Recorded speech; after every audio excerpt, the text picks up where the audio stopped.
Non. On m'a dit que je pouvais rentrer ici, que j'aurais de quoi manger, un lit pour dormir. Oui, mais pas ici. C'est à la cathédrale. Je suis pas un voleur, j'ai de quoi payer. J'ai de l'argent. Je peux payer. Mais voyons, c'est beaucoup trop, mon ami. Vous êtes chez vous dans cette maison autant que je puisse l'être. Depuis quand est-ce qu'on doit payer pour pouvoir se restaurer dans sa maison?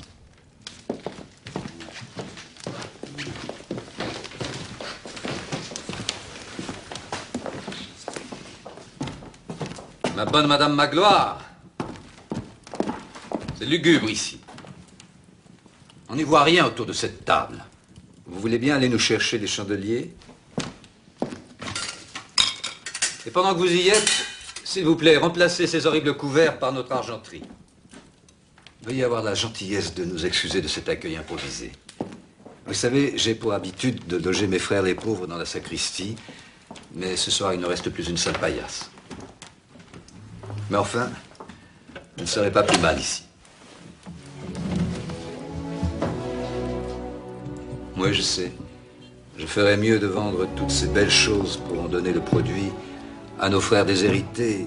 Mais d'un autre côté, il faut bien dire que c'est tentant de garder quelque chose d'un peu précieux lorsqu'on a un invité comme vous et qu'on tient à lui faire honneur. Je suppose que Monseigneur va aussi vouloir du vin? Monseigneur? En effet, je suis l'évêque de Digne. Mais ne vous croyez pas obligé de me donner du Monseigneur pour autant. Mes pauvres m'appellent mon père, ou alors ils ne me donnent aucun titre. Cela dit, le titre ne fait pas un homme. Ça dépend du titre. Moi, j'en ai un dont je me débarrasserai jamais. Ancien forçat. Un baigneur. Vous étiez arrivé au terme de votre peine ou vous vous êtes échappé? Oh, pour la différence que ça fait. C'est moi qui ai été maladroite, monsieur. J'ai sursauté de façon stupide. Et je vous prie de m'en excuser. L'important n'est pas d'où vous venez, mais où vous avez l'intention d'aller quand vous vous serez refait une santé, bien sûr. Avant d'être envoyé à Toulon, j'étais émondeur. Je taillais des arbres. Nous avons de très jolies forêts dans la région. Si un emploi de bûcheron vous intéresse, je pourrais vous... Non, vous pourrez rien du tout. Personne n'emploiera jamais un ancien forçat. Ne vous découragez pas avant même d'avoir... Mais ce qui me décourage le plus, curé, ce sont les autres. Les braves gens, les honnêtes gens, comme on dit. Mais bon, tout le monde est comme ça. Hein. Il ne faut rien y faire. Personne ne le changera. Dieu change les choses. En se servant de nous, Dieu change les choses. Madame Magloire, la soupe. On va vous préparer un bon lit. Ma chère Madame Magloire, vous sortirez les draps blancs pour monsieur. C'est moi que vous appelez monsieur? Vous ne m'avez pas encore dit votre nom. Plus personne ne le connaît. Même moi, à force d'être un numéro, j'ai failli l'oublier.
Est-ce que c'est toi, Baptistine? Serais-tu malade? Tu veux que je vienne?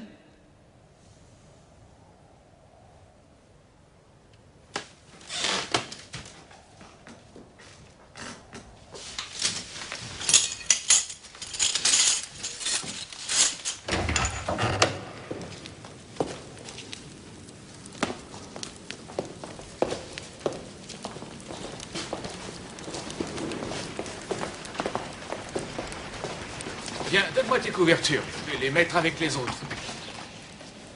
S'il te plaît, va donc voir ce qui se passe, Vincent. Oui, monseigneur.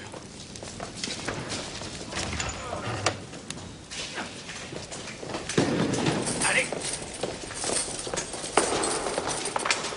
On vient d'arrêter un voleur, monseigneur, lors d'un contrôle de routine aux portes de la ville. Vous admettrez qu'il a la tête de l'emploi. Vous reconnaissez votre bien? C'est à vous, n'est-ce pas?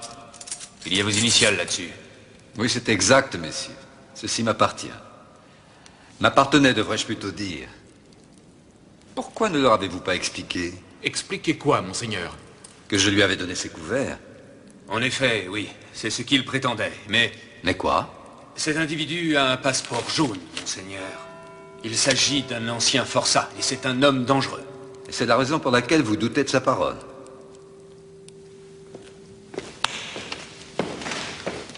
Et les chandeliers? Chandelier? Oui, les 2 chandeliers en argent. Je vous les avais donnés aussi, vous ne vous rappelez pas? Mais ce n'est pas grave. Mon brave homme, nous allons de ce pas les chercher. Enfin, aussitôt que ces messieurs vous auront libérés.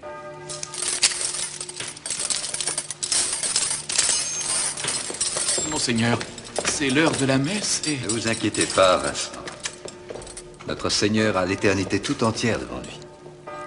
En revanche, monsieur a probablement hâte de poursuivre son voyage. Argent massif. Exactement comme les couverts. Je compte sur vous pour en prendre grand soin. Vous voulez ouvrir votre sac? Vous savez, ma mémoire est excellente. Et je ne suis pas encore gâteux. Je sais parfaitement que je ne vous ai pas donné ces couverts, vous les avez volés. Et vous auriez aussi volé les chandeliers si vous n'aviez pas été dérangé. Et peut-être même que vous m'auriez égorgé si j'avais appelé au secours. Car vous êtes entré dans ma chambre, hein? Vous aviez un couteau à la main, n'est-ce pas? J'avais les yeux fermés, mais je ne dormais pas. Je priais. En pleurant? Prier et pleurer sont 2 actions qui sont très similaires. Le couteau, c'était seulement pour vous faire peur, pour savoir si vous aviez de l'or caché. Je suis pas un assassin. Si j'avais de l'or, je vous le donnerais aussi. Je comprends pas. Pourquoi vous faites ça? Mais pour vous racheter. Je suis pas à vendre. Après 20 ans de bagne, je suis un homme libre. Je vous parle de votre âme. Ce n'est que votre âme que j'ai rachetée aux puissances du mal. Mon âme. Pour le prix de 2 chandeliers. Comment vous vous appelez? Valjean. Jean Valjean. Dorénavant, nous nous trouvons sur la même route, tous les deux. Et cette route-là s'appelle la route du bien. Ce n'est pas une route facile. Il est possible que vous trébuchiez. Mais il n'y a rien de plus admirable qu'un homme qui décide de reprendre le droit chemin. Je vous laisse. Je dois aller dire ma messe. Je prierai pour vous. Rappelez-vous une chose, vous êtes un homme libre et je le suis aussi.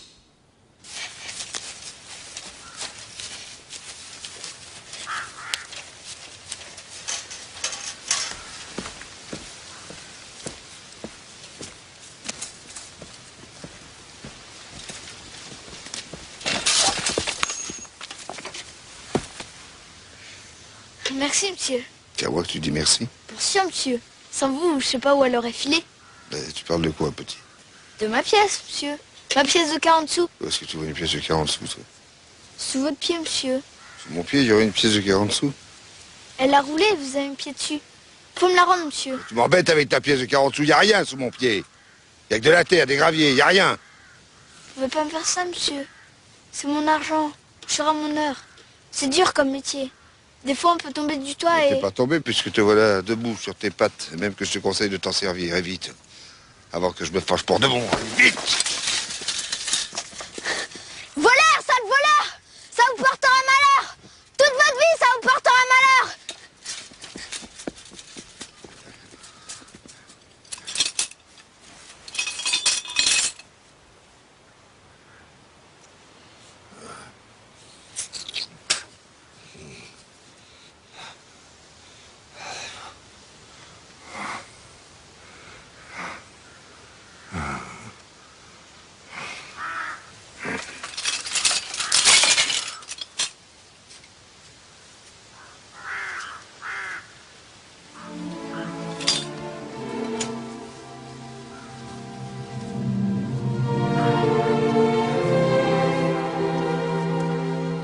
Petit! Je l'ai retrouvé, ta pièce, petit! Elle est là!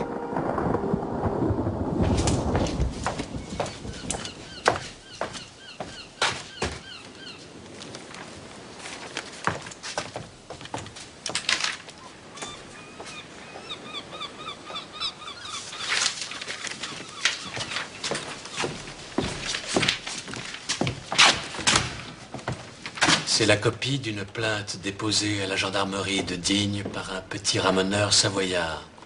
Un homme lui a volé sa paye, un homme dont le signalement correspond trait pour trait à celui de, devinez qui?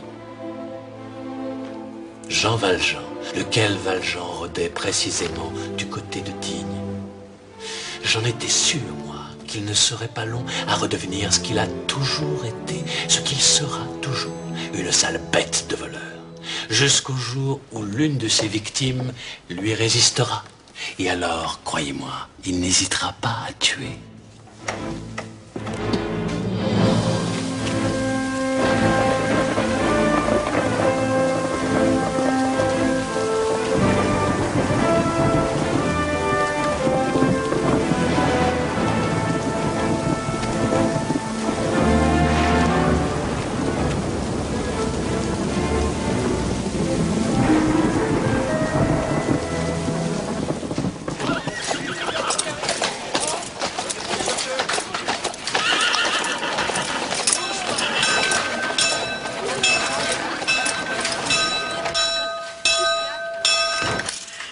Le travail est terminé pour ce soir, mesdames.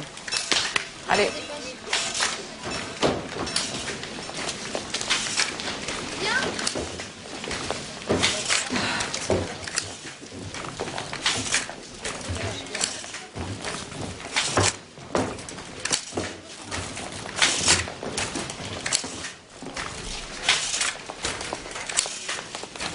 Bonsoir, madame.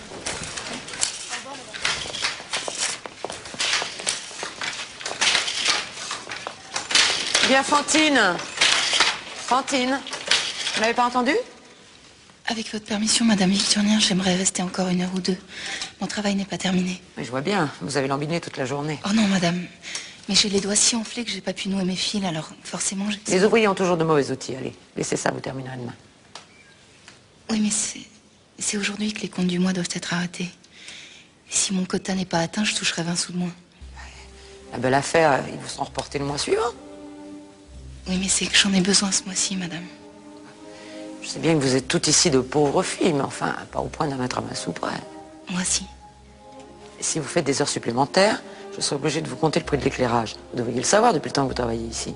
Parce que vous gagnez d'une main, vous le perdez de l'autre. Alors, accepteriez-vous de m'avancer ces 20 sous? Je vous les rendrai sur ma prochaine paye. Vous l'avez dit vous-même, c'est une si petite somme que... Moi, vous avancez de l'argent?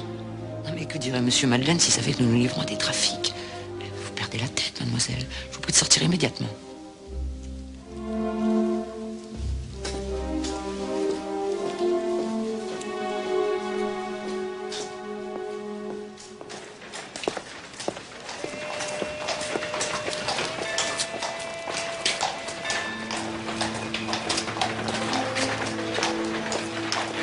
Une police bien faite, Javert, n'est pas simplement une police qui poursuit, appréhende et punit. C'est d'abord une police qui comprend. Et nous ne comprenons pas ce qui se passe à Montreuil. Vous trouvez trouvez bizarre qu'un homme fasse fortune? Après tout, s'il gère habilement son entreprise, où est le mal? Ce nouveau Crésus est aussi le maire de sa ville. Vous le soupçonnez de prendre dans la caisse? Non. La façon dont il s'enrichit nous est connue. Ce qui est troublant, c'est que nous ne savons pas ce qu'il fait de tout cet argent. On n'en retrouve trace nulle part. Il n'a de compte ouvert dans aucun établissement financier. Pourtant, n'importe quelle banque pourrait lui offrir un rapport de 20, voire 30%. Vous ne trouvez pas ça bizarre, vous? Quelqu'un qui se fiche éperdument de faire fructifier ses biens. Je sais comment interroger un forçat pour l'amener à dénoncer des complices de révolte ou d'évasion. Mais faire parler des livres comptables n'est pas dans mes compétences. Eh bien, il est temps de vous y mettre. La société évolue, sa police doit suivre. Les criminels n'ont plus seulement du sang sur les mains, mais de l'encre. L'encre de la fausse monnaie, des comptabilités truquées, des escroqueries en tout genre. Nous autres policiers avons tout à y gagner. Il est moins dangereux d'aller fouiller dans les coffres forts que dans les bas-fonds. C'est tellement plus amusant.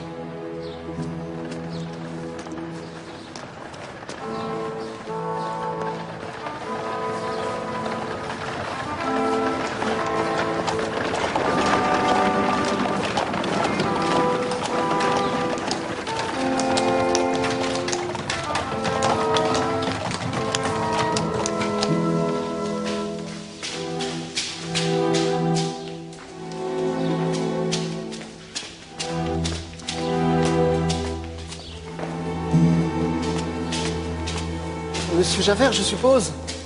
Permettez-moi de vous souhaiter la bienvenue à Montreuil. Mon nom est Parisot. Augustin Parisot, secrétaire de mairie.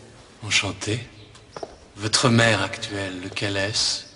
Oh, notre bien-aimé Monsieur Madeleine ne figure malheureusement pas dans la galerie. Il refuse qu'on fasse son portrait. Tiens donc, et pourquoi? Et la modestie, monsieur l'inspecteur, la modestie. L'humilité, le goût de la discrétion. Voilà comment il est, notre maire. Il me tarde de faire sa connaissance. Oh, lui aussi est impatient de vous voir. Quand il a appris que la sûreté vous avait nommé chez nous, il s'est écrié... Quoi, Javert? Javert, ici, on nous donne Javert? Eh ben, voilà qui n'est pas rien. Il en était tout retourné, je vous l'assure. Il me connaît, donc? De réputation, sans doute, oui. J'ignorais que j'en avais une.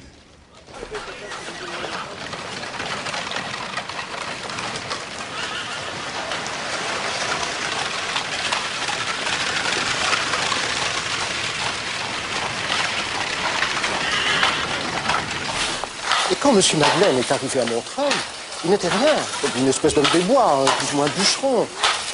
La ville avait besoin de quelqu'un pour tailler les arbres, éclaircir les haies. Alors il s'est proposé, et c'est à force de fréquenter les broussailles qu'il a eu son idée. Sa grande idée. Quelle grande idée? Les orties. Venez, vous allez comprendre.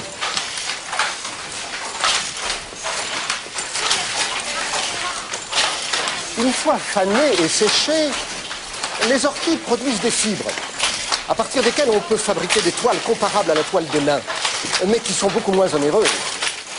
Nous en faisons des vêtements de travail qui sont d'une solidité à toute épreuve, en espérant que l'armée nous confiera bientôt la fabrication d'uniformes pour la troupe.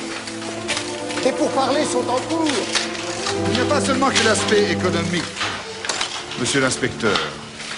La morale y trouve aussi son compte.